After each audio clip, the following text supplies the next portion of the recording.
Okay, so I'm going to carry on. I may pause or stop the video depending on times and if I get really emotional. So I'm going to continue. So at the end of the last video, I showed you my daughter's little wristband and her umbilical clip. This was on the side of the intensive care incubator.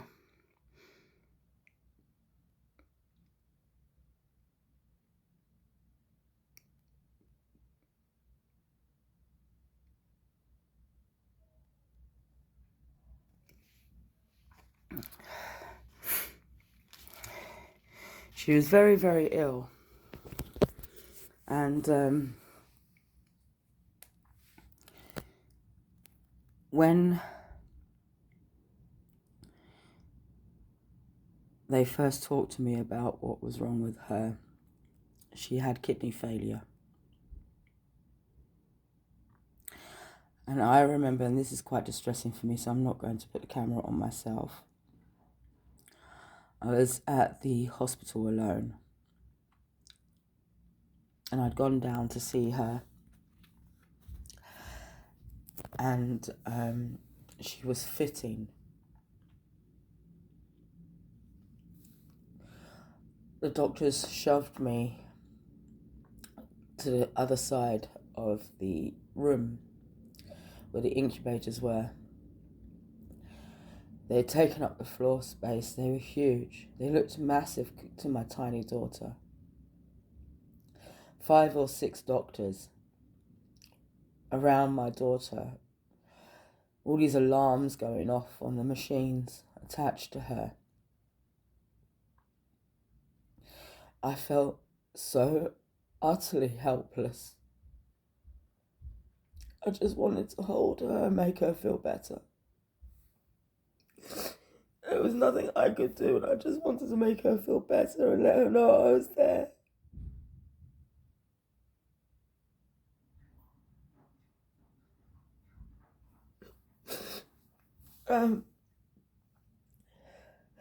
Watching that, I will never forget how big all these doctors looked compared to my tiny little girl. And how helpless I felt. I just wanted to hold her. I just wanted to make her feel better. I just wanted to make her feel safe. I wanted her to know her mum was there.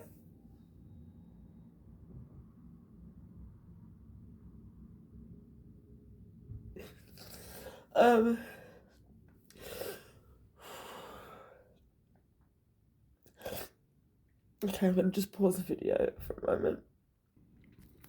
Okay. So my daughter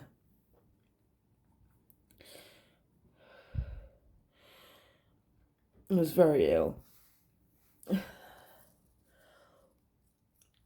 Seeing all those doctors and hearing all those machines and feeling so helpless that I couldn't do anything to make her feel better, that I couldn't hold her to make her feel loved and safe.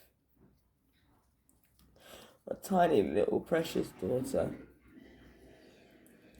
And I couldn't be there for her because she was so ill. Even though I was there in the room, I couldn't hold her, I couldn't talk to her, I couldn't comfort her. Just these machines, the sounds of the machines is all my daughter got to hear.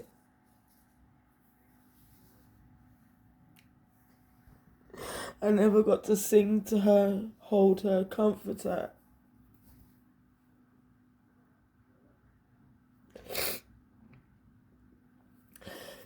She was very, very ill. And the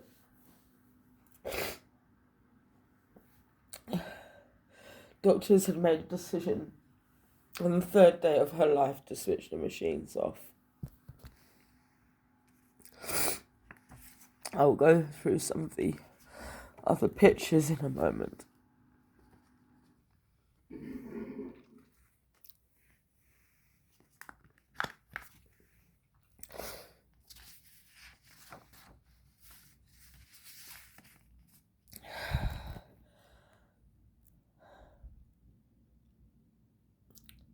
So she died at King's College Hospital from renal failure and intracranial hemorrhage due to viral encephalopathy.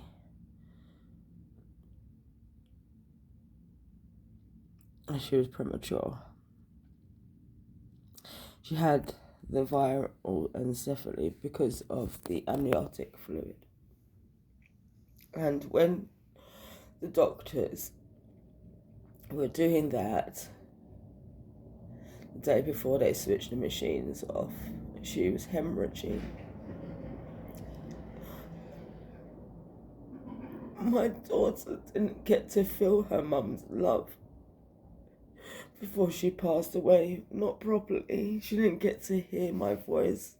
She just had pain. The sound of these machines and these strange voices, because a child's hearing develops in the womb and they hear the sound of the mother. And I knew that because when I was pregnant with my son, I used to sing to my bump, to my belly. And then after he was born, so he didn't feel disconnected to me, I sang the same song. With my daughter, those connections were ripped away because of her being so ill. And those things that I would have done to give her comfort and love, I couldn't do because of her being an incubator. When they turned off the machines, they put her in my arms.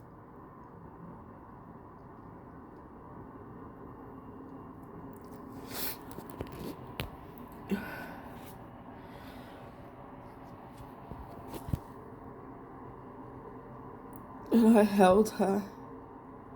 I didn't want to stop holding her.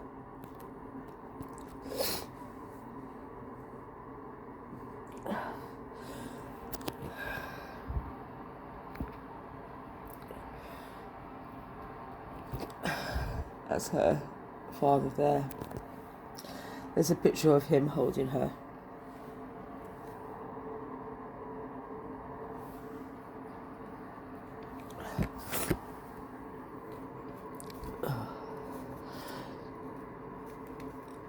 This is another picture from before she passed away. A close-up from this one.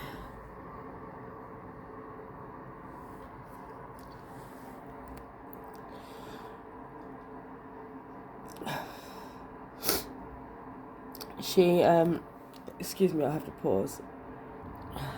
So, the day that they switched off her machines, and they'd done that at this point, and I was holding her in my arms, we were allowed to spend time with her in a room. I bathed her and got her changed into a little jumpsuit, and I held her. I didn't want to let go of her.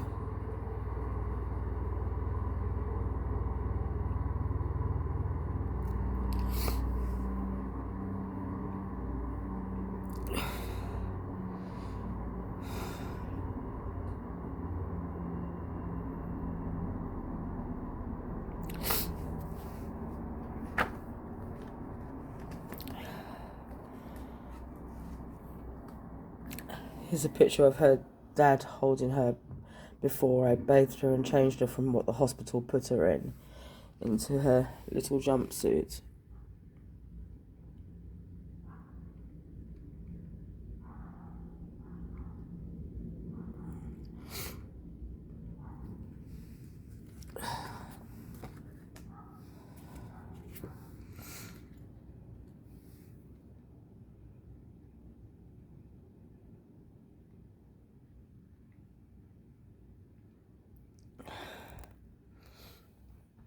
My mum came to the hospital, but she arrived a little later.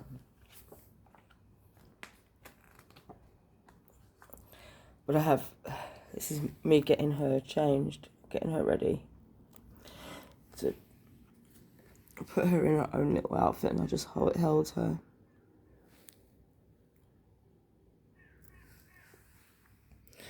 I was talking to her the whole time, even though she'd already passed away.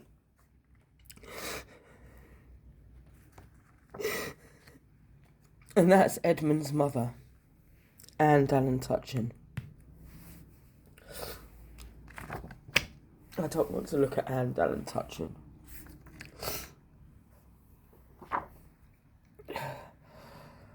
I want to look at my own mum.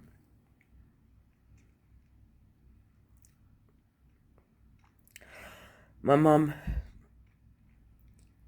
who, as soon as she could, she got to the hospital. My daughter had already passed, and I was really broken. So my mum knew that it wasn't good for me to stay at the hospital, because I was being affected every time baby cried. I was leaking milk. So my mum was like, let's get you a taxi, you can go back to yours. This is the wake of my daughter. And Anne Dallin Tutchin, ostracised me and my mother at my daughter's wake. We were shoved to the side like we were nothing.